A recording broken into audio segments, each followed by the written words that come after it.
তুমি নিজে কষ্ট করে আমাকে মানুষ করেছো। তুমি নিজে না খেয়ে আমাকে খাইয়েছো। তুমি কষ্টে থেকেও কখনো বুঝতে দাওনি আমার। মামা গো, তোমার মতো কেউ আর হবে না এই দুনিয়ায়, এখন আমি বড় হয়ে গেছি। তুমি নেই আমার পাশে মা, তোমার সুখের দিনগুলো হলো না কপালে।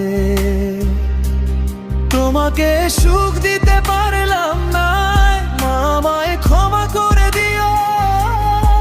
তোমার ঋণ কোনোদিনই শোধ করতে পারবো না।